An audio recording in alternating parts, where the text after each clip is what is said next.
You're listening to Faith for Normal People, the only other God-ordained podcast on the internet. I'm Pete Enns. And I'm Jared Bias.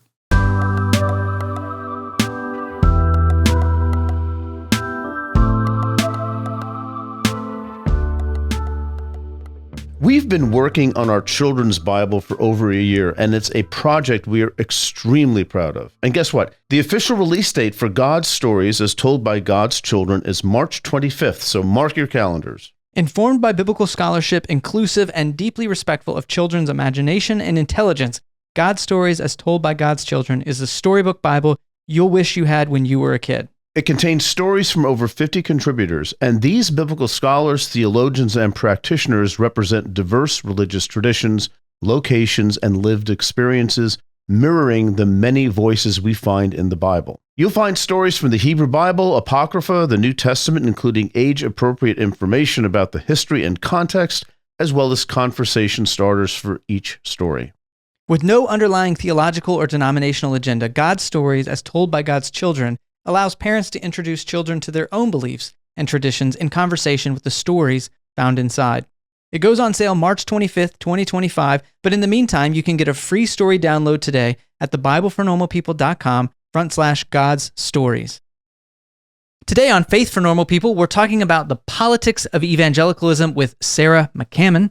Sarah is a national political correspondent for NPR and co-host of the NPR Politics podcast. Her work focuses on political, social, and cultural divides in America, including the intersections of politics and religion, which is relevant for today. Sure is. And I mean, Sarah's been around. She's covered several presidential elections, including the 2016 campaign, when she reported on the rise of Trump movements, divisions within the Republican Party over the future, and the role of religion in those debates. And she's also the author of The Evangelicals, a wonderful book, Loving, Living, and Leaving the White Evangelical Church, which is what guides our conversation today. Yeah, and don't forget to stay tuned at the end of the episode for Quiet Time, where we're going to reflect on the conversation we have together here. So I think that's it. Let's dive in.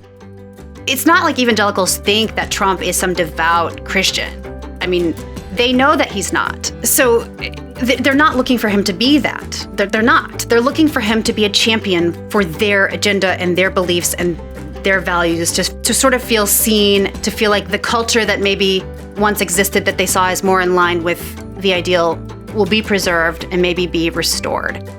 They're looking for him to do all of that for them, but not necessarily to be one of them. That'd be great, but it would be icing on the cake. Hey, Sarah. Hi. Welcome. Good to talk to you Welcome both. to our podcast. Yeah, great. It's great to have you here. And let's just get started. Just tell us briefly, what's your background in terms of Christianity, so people can just sort of situate you a little bit better. Yeah. So I didn't call myself an evangelical when I was growing up. I just called myself a Christian. We were just Bible-believing Christians. People would say born again sometimes. But we were evangelical by, I think, any reasonable standard, theological or cultural. I grew up, I was born in the early 80s. So right at the beginning of the Reagan era, right at a time when the evangelical movement was increasingly becoming aligned with the Republican Party and a sort of political project. That was an important part of my childhood, but the big focus was on our faith, on our belief in Jesus, and in the aspect, a sort of an expression of that faith that involved evangelism. In many cases, the idea that we should be sharing the good news, the gospel, with people around us, both people that we knew and sometimes with people that we didn't know. And, Kansas City, Missouri, so very Midwestern, conservative. It was a white evangelical community, not exclusively, but overwhelmingly. And everything that went along with that, like I said, theologically and culturally. Mm-hmm. Yeah, that may be one of the more evangelical things you could say was we're not evangelical. We didn't think of ourselves as evangelical. It's just called Christian, right? Yeah. That's how it was for me growing up too. We're just Bible, but we just believe the Bible. Right, That's exactly. We're just like Paul. That's what, Yeah, that's right. A direct line.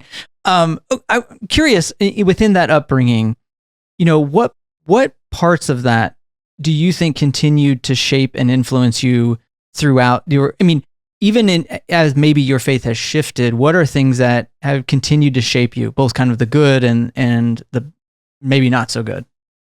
Yeah, I mean, I wrote a whole book about sort of why I don't consider myself an evangelical anymore, and why a lot of other people use labels like ex-evangelical or similar labels to talk about coming from that world and everything that entails. But, one of the things that I think I have given a lot of thought, especially in the past couple of years through the process of writing the book and talking about it with a lot of people, is the many, many really good things that I take away and continue to take with me from that background. And I think a big one is just the belief in, the image of God, the dignity of every human being, sort of God inside of or represented through, manifested in some way, every person. I think that's a really beautiful idea, and one that I hope, on my best days compels me to see people around me lovingly and with hope and with respect. And, a sort of a related idea, I think, if we believe that the image of God is in every person sort of bears and manifests the image of God, then I think that leads naturally into the idea of redemption, which is such a critical idea in Christianity, and the hope for redemption, right? The idea that nobody is lost completely. Anybody can be forgiven. Anybody can turn their life around. I think that's a harder one to hold on to sometimes the longer you're on this planet, but it's a really beautiful and hopeful idea. And it's one I try to take with me. But I think you asked about the good and the bad. Obviously the bad is anybody who has left church can probably relate to a lot of the bad things, and we can talk about them in more detail if you want. But for me, I could probably sum it all up as just fear, fear of difference, fear of other people, fear of getting it wrong, fear of God, but not in the, the fear of God is the beginning of wisdom sense, but the terror kind of sense. And that's something that I think I still struggle with at times. But the more that I lean into the idea that God is good and God is loving, which is another essential idea of my childhood, the more that I, that love casts out fear, right? to quote the Bible. The bad part is the fear. The good part is sort of the love. Right. And those two things are often even still put together in evangelicalism. God loves you, but there's always the added, as long as you, right. do X, Y, or Z, or say the proper prayer, or things like that. So, yeah, I mean, the fear is such a big motivating factor in a lot of religions, I think, not just evangelicalism. For sure. And, that's something I try to caveat. A lot of the things I say about growing up evangelical, my experience with evangelicalism, I don't think these are necessarily unique to evangelicalism, but that's my tradition. That's my world. And it is a uniquely kind of influential and important cultural and political force in the U.S. And so that's kind of why I talk about it and the perspective from which I talk about it. But I think it's a mistake to single it out as uniquely bad, because I don't think it is. And I think I'm glad you asked about the good things, because I think there are many good things. And I think many of the bad things are shared by other religious traditions in their extremes. Yeah. Right. So on that, can I just ask quickly about what role the Bible may have played too, and whether that's a good thing or bad thing? Well, something that I'm sure none of your listeners will understand at all is that I have a very complicated relationship with the Bible. And I think that's because the Bible is a complicated book. And if you, think about it critically, it's hard not to see that and to feel that. And especially if you want to take it seriously, and if you grew up in a tradition that does take it seriously, and you want to honor that tradition, but you also want to honor reason and compassion and science and modernity and all the things that we also have access to. Yeah. So I think the Bible, I think about the Bible, I'm sure, just about every day of my life. Like, Bible verses come to me at random moments. I quote them to my children who aren't especially religious. They've been raised in the Christian tradition, but not in the way that I was, not steeped in it to the degree that I was. And sometimes scripture comforts me, but, I also can't shake the memory of having verses quoted to me, in ways that were very terrifying or in ways that felt divisive. or even just being told, like, a good Christian reads their Bible every day. A good Christian has a devotional every day and wants to. And like, my mother seemed to love it. Like, she got so much out of it. And I felt so much guilt because I would sit down with like my little, I had so many different Bibles, but I think of like my little purple Bible that I talk about, the book that had, it was like King James. And I'd be like reading through it. And we didn't just do King James in my family, but like my Christian school did. So I had that influence a lot. And just reading through it, trying to read through it like a book and just struggling, like sitting on my bedroom floor at like 7 and going, this is really boring and really confusing. And so it's, I don't want to say a love-hate relationship. That sounds so strong, but it's a complicated relationship. Yeah, I think that's relatable to a lot of our listeners for sure. I want to maybe take a left turn because you mentioned politics, and one of the things that we wanted to talk to you about, just because of your background, is this marriage of evangelicalism and support for Donald Trump. And I'm curious if you can give like a good faith explanation. I'm always looking for kind of good faith explanations because whenever we're online and social media, people are all about giving kind of straw men, and it's not always that helpful. But what's a good faith explanation for why evangelicals have been so supportive of Trump? Because I grew up, it sounds like we could have just exchanged the Midwest for small town Texas, and that what you just described is my upbringing as well. And it still is like, it's confusing to me. And so I still don't get it. And I want to get it in a way that I think a lot of people like me have family members and close friends who are still in that world, who are supportive of Trump in a way that's, it's hard for me to connect. So can you maybe explain that to us?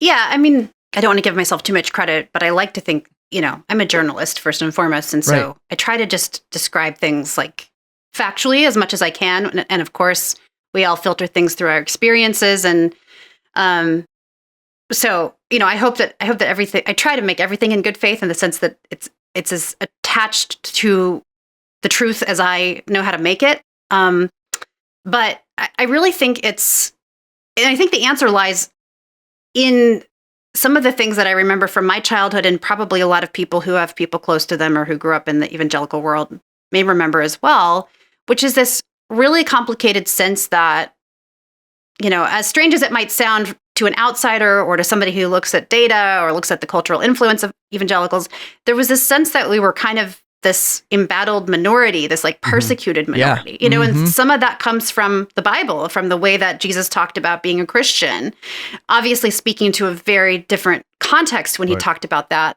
And of course, he wasn't even talking about being a Christian. He was talking about being a follower of God or him or whatever you want to say it.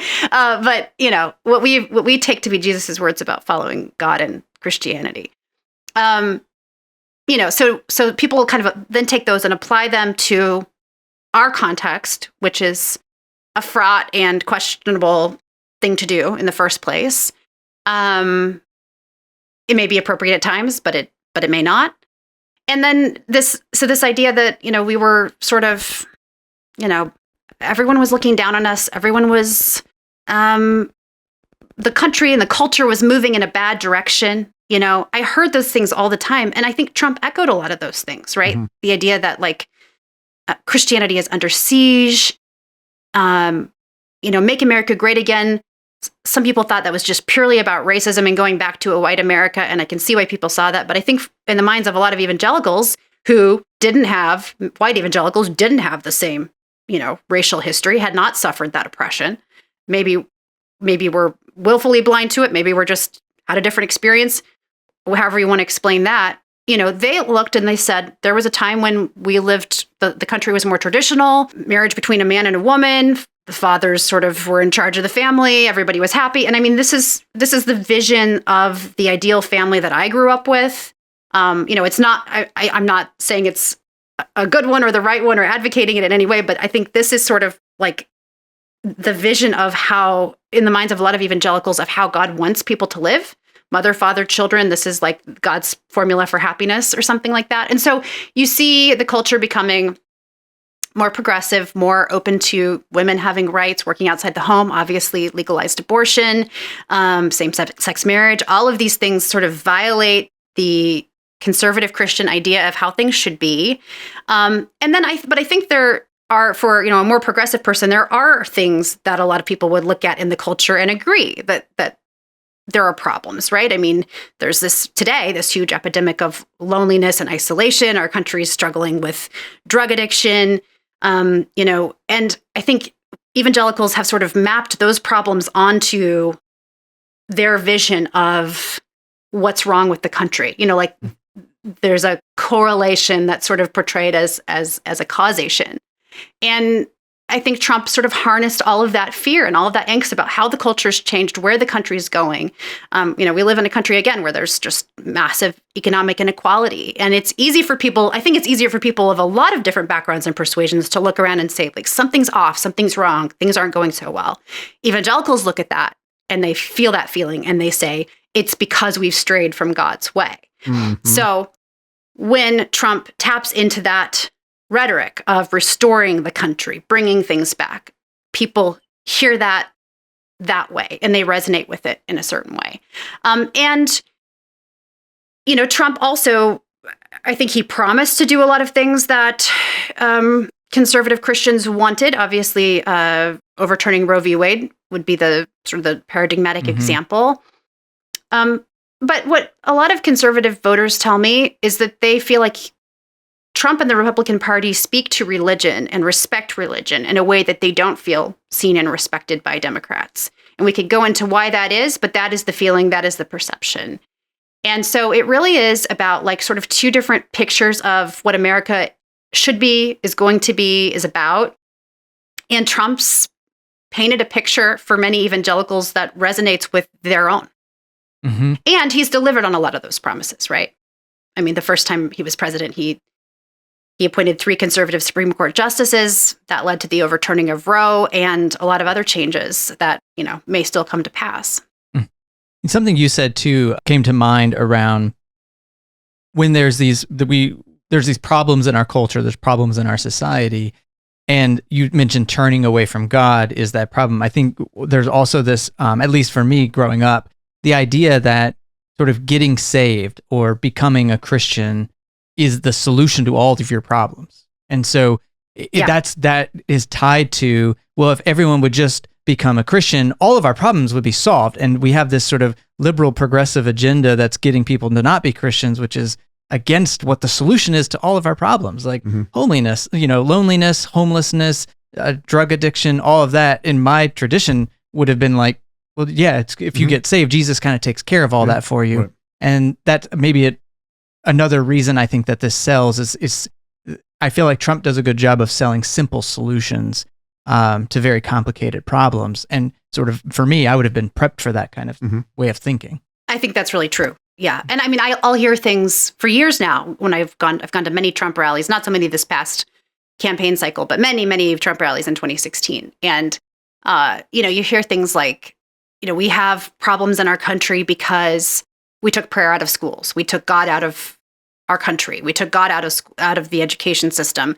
Even I think there was, I can't remember which mass shooting it was, but when Trump was president and Mike Pence, who of course is an evangelical, was vice president, I remember he said something like, he talked about the evil in the world. And I picked up on that because it was like, he expressed condolences, but also talked about just, the suffering that people experience because of evil in the world. And there's just this attitude, there's view that, there are sort of fundamental rules that the world works by that we understand as Christians, as readers of the Bible in a certain way. And the reason that so many things go wrong is because people don't understand them, don't apply them properly. And I think you're right, Jared. I think a lot of it does tend to prime people for simple answers. And Trump is really good at marketing those.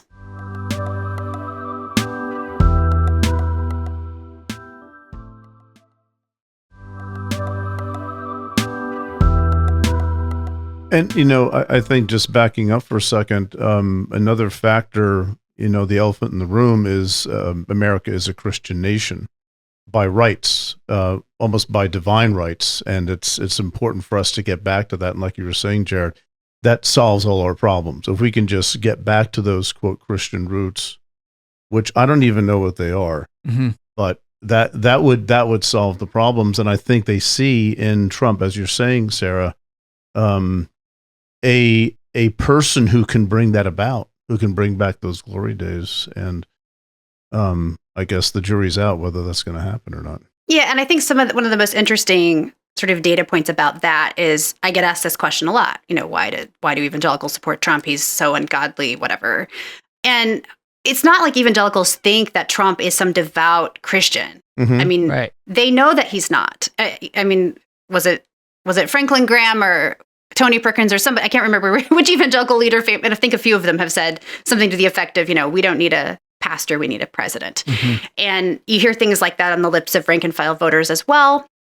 And so they're not looking for him to be that. They're Mm-hmm. not. They're looking for him to be a champion for their agenda and their beliefs and their values, to sort of feel seen, to feel like the culture that maybe once existed that they saw as more in line with the ideal will be preserved and maybe be restored. They're looking for him to do all of that for them, but not necessarily to be one of them. That'd be Mhm. great, but it would be icing on the cake, I think is a good way of saying it. So do you think that explains the recent election, the strong support that Trump had on a popular level, not just on the electoral level? And, it wasn't just evangelicals who did this, right? Not at all. It seems like there's more going on here than what we're talking about now. I think with any election, you have to look at not just like what's the product that's selling, but what's not selling. Okay, and, right. Yeah. And I think this was a fascinating election. White evangelicals still overwhelmingly supported Trump, and I think about the same numbers as before, about 80%. So there wasn't any big change there. But the really, I think, surprising, maybe not that surprising if you've been talking to voters, but somewhat surprising result was how much other groups moved toward him. Mm-hmm. This has been well documented, so I'll go over it quickly, but like Latino men, Mm-hmm. majority voted for Trump. Latino women moved toward him, still a majority voted for Harris, but I think it was double-digit movement. And we saw this kind of movement in almost every diverse demographic, especially young Black men, Asian voters. All of the movement was toward Trump, which, I think complicates the narrative about this just being about race or going back to a white Christian nation. I think that's a piece of it for sure, but I think there's more going on. And, of course, the economy was a major issue for a lot of these voters. Mm-hmm. We heard about that. I heard about that. My colleagues did while we were on the campaign trail, but I also heard about cultural issues. Mm-hmm. I went to a Latino church in Pennsylvania, evangelical church. People there came from like 14 different countries, including the U.S. I think 15, including the U.S. And almost everybody I talked to was a Trump supporter. I can't say that everybody in the church was, but I talked to a lot of people. And, most people had U.S. citizenship. Many of them were immigrants. Some were born in the U.S. But even a couple people who didn't expressed support for Trump. And, I heard about the economy. I heard about the price of groceries and gas, but I also heard about concerns about crime, even concerns about immigration, which I think might be counterintuitive. But for these folks, they were culturally conservative. Many were American citizens. They're afraid of the same things that a lot of white Trump supporters were afraid of. And a couple of them talked about, ideology around gender issues, things their kids were hearing in schools or things that were being talked about in schools around, transgender issues. And they were uncomfortable with that. And so, it's a big, increasingly diverse, increasingly complicated country. I think some of the religious messages that resonate with white evangelicals actually transcend white evangelicals increasingly as the evangelical movement becomes more diverse. And so it'll be really interesting to see where those numbers go in 4 more years. Mm-hmm. And it seems like, too, there is a conflation of some of these things that maybe, I guess the word that comes to mind is Christian nationalism, but that's not that's not really what I'm talking about. I'm talking about how our national interests and our Christian worldview get conflated. And I think that's part of this, too. Like when you talk about those issues that wouldn't be, narrowly considered religious, but now because evangelicals kind of advocate for seeing all of life through the lens of faith, we start to have a broad net. So now immigration does become a religious issue in some form or fashion. There are, pastors all over the place trying to connect those dots and talk about how these things are a religious issue and tying it back to their faith more and more. So do you see that kind of broadening net where people, it is, I just kind of think sometimes there's like there's the evangelical bloc, and then there's other people who are supporting Trump for these other reasons. But I think that evangelical bloc is more and more seeing these issues as religious issues, if that makes sense. I'd have to think more about whether or not like immigration and the economy fall into the religious lens. I mean, they don't. My instinct is not so much, although there could be an argument made that there is. But I heard, like I mentioned, the transgender issue. I also heard about abortion. I mean, some of these just the kinds of culture war issues that white evangelicals have mobilized around forever seem to also be. There's an uptake. At least this is one reporting trip I'm talking about. But I think my instinct is that this translates more broadly than this one church I visited in Pennsylvania because of the way that the election results came out. And, I spoke to essentially the Latino outreach director for the Faith and Freedom Coalition, which is, a conservative political organizing group led by Ralph Reed, formerly of the Christian Coalition, longtime white evangelical activist and leader. And they have a really robust Get Out the Vote campaign. And, she told me that something like maybe a fifth or a quarter of their door knockers speak Spanish. They've made a really concerted effort to reach out to evangelical pastors. And so I think in the same way that you get in the Republican Party, in the religious right, a marriage of sort of socially conservative and fiscally conservative ideas, that seems to be spreading more broadly beyond just, white evangelicals, right? White Christians. But, the big caveat here is in 4 more years, if the economy is, I don't know, if the economy stays strong or is perceived as strong under Trump, I think it'll be harder to sort of disentangle like what's culture, what's economy, what's, other stuff. Right. That's a great point. Yeah. Well, and I think for me, what I was thinking of is when you mentioned economics, like in some of the circles where I have these conversations, it's like being a good steward is a good faith principle. And so that kind of covers over economic practices around, what does it mean to be a good steward with our resources? And that tends to line up with more conservative economic practices. And then that gets kind of lumped in as like, we want to be good stewards of our economy and of our resources. And not send money to Ukraine. Things like that. Right? Yeah, right, exactly. Yeah. So you mentioned, we talked about Republicans generally. Can maybe we talk for a minute about on the flip side, just because you have probably a bit more of an insider perspective on this, how would you say the Republican Party views evangelicals? Like, I'm always curious how sincere, which is a tough question for you to answer, of course, but are we using this label as a voting bloc to increase votes? Like, what data do we have out there to say how the Republican Party views evangelicals? I mean, I think that's a big question. So I remember one of the things I write about is back in the 90s when I was a teenager. I remember James Dobson, the prominent evangelical leader, started out as a psychologist and moved into becoming a political activist, really, and among other things. James Dobson sort of led this, I don't want to call it a revolt quite, but raised a lot of concern about the fact that, he didn't see the Republican Party essentially as courting evangelicals sufficiently. He was unhappy with the vice presidential pick that year for having, I think, some history of pro-choice remarks. And, this is something I heard growing up too, this idea that like the Republican Party didn't appreciate Christians enough and that Christians weren't active enough. They needed to make their voices heard, kind of went both directions. But I think that today, I don't think that, evangelicals are like the redheaded stepchild of the GOP. I think they, in many ways, are just the core of it.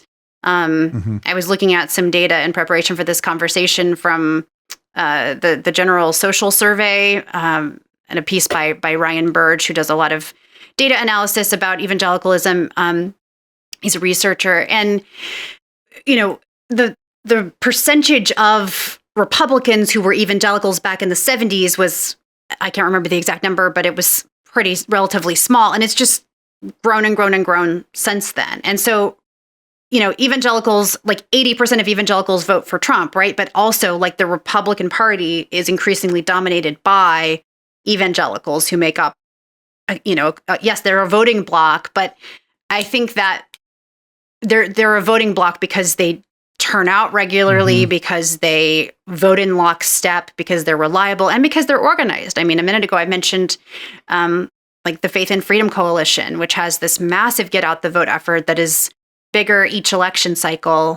We're talking millions of sort of low propensity voters that they door knock and turn out on behalf of the Republican Party and Republican candidates.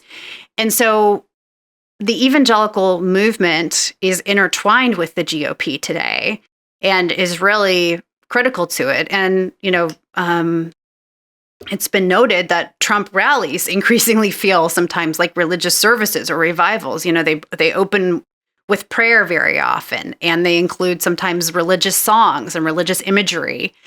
And so, are there Republican leaders who are sort of cynical and dismissive of evangelical voters? Probably. I'm sure there have been, but they've become very powerful. And, during Trump's first administration, prominent evangelical leaders of all stripes, from the sort of charismatic movement to the more mainstream, the Southern Baptist movement and so forth, had quite a bit of access to the White House. And I would expect much the same the next time around. Maybe, Sarah, if it's okay for you to maybe take your journalist hat and maybe just put it to the side for a second. I know that's hard to do, but to just where do you think this is going? I mean, we don't want to predict, but just in terms of trends, what can we expect in the next 2 years, the next 4 years in terms of the continued influence of evangelicalism in American politics? It's hard to say. I mean, as I'm sure you're well aware, the country is becoming less and less religious. The only really substantial growth in the category of if you look at, charts and graphs and polls about religion in America, the only growth is in people who are not religious nuns, disaffiliation, unaffiliation. Everything else is pretty much shrinking. Certainly white Christianity is shrinking, and that includes white evangelicalism. And so, one of the questions I have, I don't make a lot of predictions, but I like to ask a lot of questions, is what will that shrinking pool that the GOP has relied on for so long, what will that mean for the future of the Republican Party? Now, if you'd asked me that a couple years ago, I would have said, well, it's probably going to be really bad. But looking at the results of the 2024 election and the coalition that Trump won, according to analysis by Steve Kornacki at NBC, Trump got like 1 in 3 non-white voters. And so the Republican Party, has recognized for over a decade now that they needed to reach out to non-white voters and broaden the tent. Everybody thought that Trump would be the death knell for that with his rhetoric about minorities and especially immigrants. But that so far, after this election cycle, doesn't seem to be true. I think a lot will depend on whether the Democrats can regroup and create a message that sells, that sort of appeals to sort of center-left, center-right voters, centrists. I think that they may have scared off, some sort of centrist voters who are just primarily worried about the economy and don't want to fight the culture wars. They may have to think about how to repackage the message and persuade voters that they really are, the party for the working class as they used to be seen. And a lot will hinge, of course, on how Trump performs in the White House. He is made a lot of promises. He's said a lot of things. He says a lot of things just about every day. And it's hard to know which ones are going to turn into policy. And if so, what those policies will mean for people on the ground. And so I think it's just impossible to predict. If he steers the ship and the economy is strong and Democrats can't coalesce around a message, then I would expect more of the same. But I think it's an incredibly dynamic time, and anything can happen. So I don't know. And if we've learned anything, it's that predictions haven't worked. Yeah. Right. I mean, yeah. I mean, again, I think this election upended so many expectations, but what exactly was doing the work there? And let's not forget that the Democrats were running with a candidate that only had 100 days to sell herself to the public. And, with I think in many people's minds, a weakened president. And so,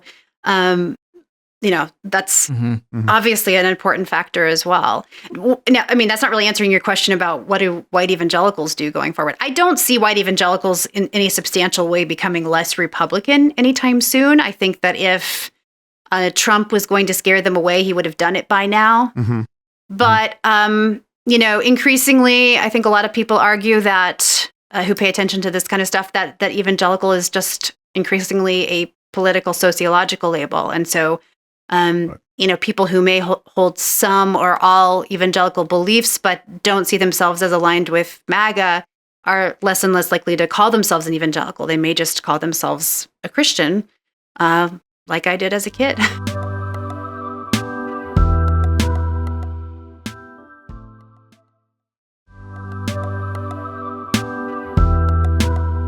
It also seems that it's not going to matter too much as evangelicalism declines, like all these other religious groups, because it feels like just the people that I talk to who support Trump and have voted for Trump have largely done so for, even if they have an evangelical persuasion, or more increasingly people who are not evangelical. That's, I feel like, I guess I would say economy is in some ways a deeper religion for a lot of people in our country. And so it's like that's really the driving force of it. It is not, even for people who would say they're evangelical, sometimes when I have those conversations, they're able to sort of set that aside and say, well, I'm voting for this for economic reasons. And so I just think they were able to capture that audience in the 80s and 90s and now into the 2000s. But now it seems like it's less of an important factor. And so in my mind, it seems like the evangelicalism of it is going to have less and less of a, it's going to be less and less important, I think. I don't know. What would you say to that? I mean, I think evangelicals have been important recently because, again, they used to be 1 in 4 or 5 Americans, depending on how you count. Now it's down to like 14% of the population. But again, you're talking about, that's still a chunk of the population. Right. And like 80% of them vote Republican. Compare that to mainline or Catholic, white mainline Protestants and Catholics. It's something like 55% Republican. There's still like a Republican tilt, but not nearly so profoundly. And so, some of it is, it's not necessarily only about, well, all these people are evangelical and they really care about like abortion and gay marriage. It's also about just like, here is a reliable group of voters that you can turn out again and again and again, and they don't move. And, in a country where there are so many small subgroups of people with all these differing agendas, it's just like that. You can just go, get a big bucket of votes there if you can get evangelicals behind you. And so I think but yes, I think that the culture war issues probably will have less salience going forward. I don't know. It's in this country, in American politics, it's never about one thing, right? It's about motivating the people that will go to the polls. And so I think that's why you hear these kinds of culture war issues continuing to pop up. It's not that most Americans are all that motivated by like abortion or transgender issues. It's that a segment of Americans who are very politically engaged and vote at high rates are motivated by them. Right. Yeah, that's a great point. Well, as we wrap up our time, maybe I can take another left turn into just a practical question. And that is, how all the stuff that we're talking about, how has that impacted your ability to have conversations with people who, I just think we have a lot of listeners who I would identify as, like you said, evangelical, deconstructed Christians who are in relationship with a lot of people who voted for Trump, Republicans, and maybe don't themselves align that, but have a hard time relating, connecting, having conversations. How do we have constructive political conversations when religious identities are now so far apart for some of folks, I guess a large part of our listeners at least? I think it's really hard for a lot of people, and it depends obviously on like what their relationship is to those people, how close do they need to be to them, how, is it a casual conversation at the grocery store, or is it like your family member? And I think with more casual connections as a journalist, something that I hope learned how to do is sort of listen actively and listen with sort of, I try to be as non-judgmental as possible and ask questions. If someone says something offensive, sometimes I can, rather than trying to argue with them, just ask a question and see where they go with it. But when it comes to people that you're close to and that there's like an emotional connection to, and with whom those relationships can be a lot more fraught, it's tricky. And, I write in the Evangelicals about a lot of different ways people have navigated that. Some people end up quite distant from family or friends when they would rather not be, but it's the only way to sort of maintain a boundary or a sanity. But a lot of people, I think, are able to navigate these difficult conversations. I talk to people who have, I think, very complex, sometimes even unspoken boundaries with family members about things they don't talk about and things they do talk about. And it's always, when you're close to someone, you want to be able to share as much of your life as possible. But I think sometimes it's not possible. But I guess I'll leave you with one more thought to answer that question, which is, my own family is politically diverse. And, on election day, the family thread got very quiet, and I was just kind of like waiting for somebody to say something. And all of a sudden, like the morning after the election, the text thread lit up, and I was like, oh gosh, what is it? And I looked, and it was my father, good Midwesterner, sharing a photo of the newly laid driveway in front of their house. He was very proud of it. And he didn't do it himself, but he had it done. And, I just thought, sometimes we can just talk about concrete and driveways and landscaping, or in the last couple of weeks, snow. We don't have to talk about all this other stuff all the time. And, that might sound like a cop-out to some people who are like, I know there's this idea that we all need to go talk to our families and confront them about their bad ideas. And sometimes that's true, but I don't think it's always true. And I think we have to choose our battles. And I think that we have to treat people with the same respect that we want them to treat us with. And so not everything has to be a fight. That is something that I think have learned as I've reached middle age. So maybe we're just too tired to fight at this point. Yeah. And maybe that's the big lesson to take away is rethinking our political rhetoric and how we engage other people, and befriending those we disagree with, and trying to move to a better place. Yeah. Alas, that's more than we can do on this episode, right, Jared? That's true. Yeah.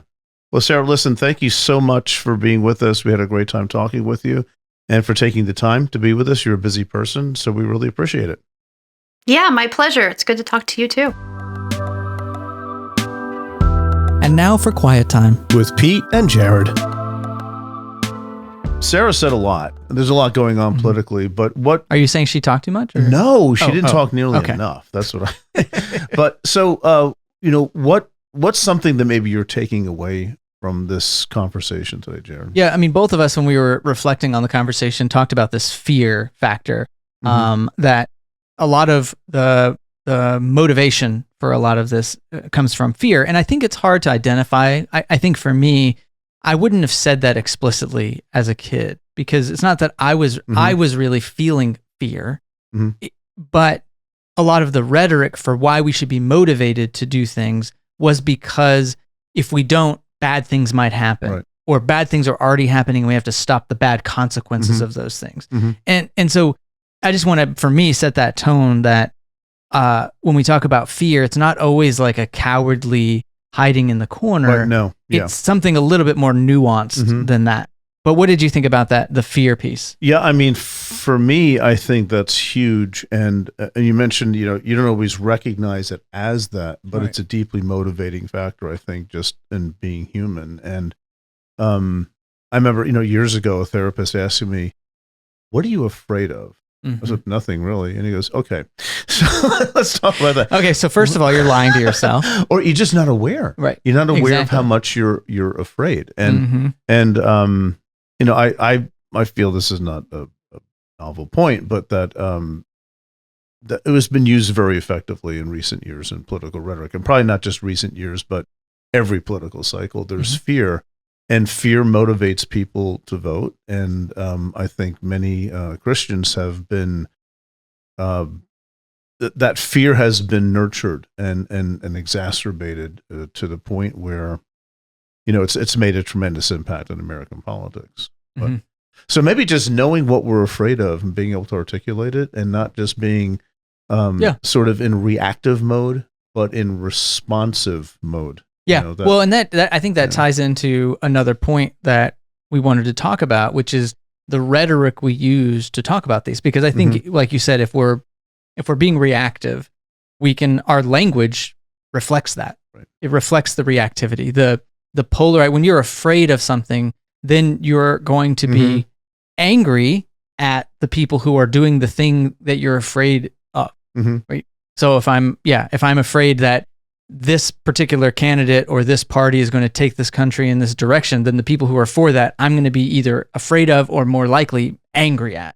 And so being able to recognize the fear, I think, is actually a good way to move away from this kind of polarizing rhetoric. Yeah, because fear leads to anger. Right? Where'd you Yoda's get that? right. He's out. Anger leads to that's in the Bible, right? Fear leads to anger. Anger leads to hate. Hate leads to suffering.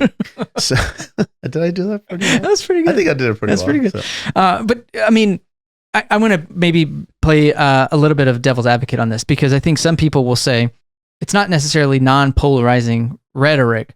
It is standing up for, with passion and with a righteous anger, the right thing. So how do we navigate? I mean, we've talked about this before. Yeah. Maybe I'm hoping you've come to some great enlightenment since the last time. But how do we navigate that? Because I think I would just say I'm probably more on let's move away from the polarizing rhetoric, because that's just more my nature. But I kind of have that in the back of my head of people who are like, well, that's a kind of a privileged position because you're not maybe as impacted by some of these policy decisions as others. And on the left and on the right, people who are, gay, who feel threatened, their existence feels threatened as a result of this. Right. And they might rightly say to people like this, you're not going to suffer too much from certain policies, right? Or women. You're not going to suffer too much. And I definitely see the point. I think there's a lot of wisdom that needs to be employed to know when to be sort of that black and white prophetic kind of figure, which has a definite place. Right. But in I think in the recent context, American political context, it's very hard to have a reasoned discussion with people. Right. Right. And I think that's unfortunate. So I'm hoping that, and I don't know what this looks like, but I've sort of caught wind of it over the past few weeks. Will this encourage us to have different ways of engaging each other over things that mean an awful lot to us? That's a good way of saying and that. Not just polarizing. We're not all prophets. Right. There are prophets out there, and I've listened to them, and I'm glad they're there. Right. But how can I help enact change? And it is probably not by demonizing, which is another way of putting it, right? Yep. Demonizing people. I don't want to do that. I have people in my life who are politically very different than I am, and we get along, right? Nothing's going to change by my demonizing them, right? So I guess it's one thing to have a political rhetoric that is prophetic, let's say, towards issues and towards policies, and maybe towards certain limited individuals, but not towards everyone who happens to maybe feel aligned with some of those principles, right? Even though I think they might be wrong, they are more than just that. I'm more than just what I think in terms of politics, and that gets lost very quickly in this rhetoric. So I'm hoping that changes. Yeah. And I think for me, part of that too is how much of our behavior, how much are we willing to sacrifice for that cause, also plays into it. Because I think I'd be frustrated where we substitute the rhetoric. Like how angry I can get Yes. and how many people I can cut off is my social justice. It is my It's virtue signal. it's sort of like that is what I am about. And that shows, rather than, well, I'm doing all of these things and then I have a very principled understanding of how I'm interacting with people based on this body of work where I'm showing up and I'm doing the things in the world that may actually enact policy change. So that's kind of my... And I hate to be that guy, but social media hasn't helped. Right. The way people use it, at least, hasn't helped. And it's a chance to vent anonymously and things like that. Well, that's a great segue into, I think, the last thing we wanted to maybe discuss and unpack a little bit, which was the idea that this is complex stuff. Like there aren't simple answers. And I think social media doesn't help that, where everybody has like a simple fix to whatever these complex problems are. Right. And just judging by some of the things that Sarah said in the episode, it's really hard to put people in boxes. You know, I mean, AOC talked about how people voted for her who also voted for Trump. And it's interesting, that's sort of wrecks categories. So this whole landscape is getting much more complicated. And I think maybe the last thing to do in that sort of situation is to become more polarizing. Well, because polarization, I think, is a simplification. Yes, right. And I'm all for making it more complicated, because I think the issues are more complicated. I think our world is complicated. Right. So, yeah, I think those things, to recognize the complexity, I think, is to counter the polarization. Right. And enough people have to do that, right? Not just 5% or 1%, but like most. Right. Which kind of goes back to, that's hard to do with fear. Right. Exactly right. Yeah. It's hard to have that kind of front of brain thinking and thought process whenever you're being driven by fear. Yeah. So maybe we're at a tipping point, or a paradigm shift, or whatever we want to call it. And we'll see what the future brings. I don't know. Yeah, we'll see.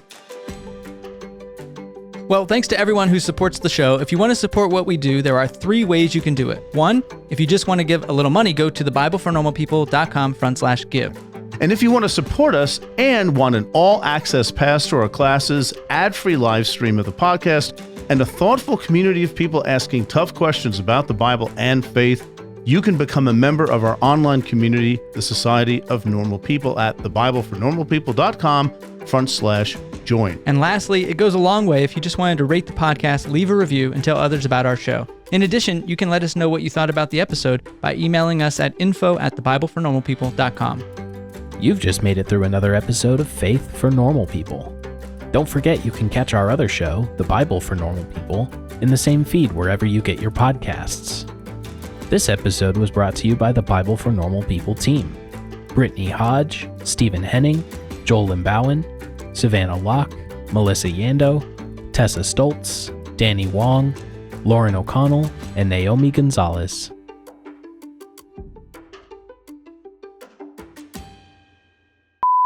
Just leave it on that dramatic pause. Bye-bye. We'll see. Bye-bye.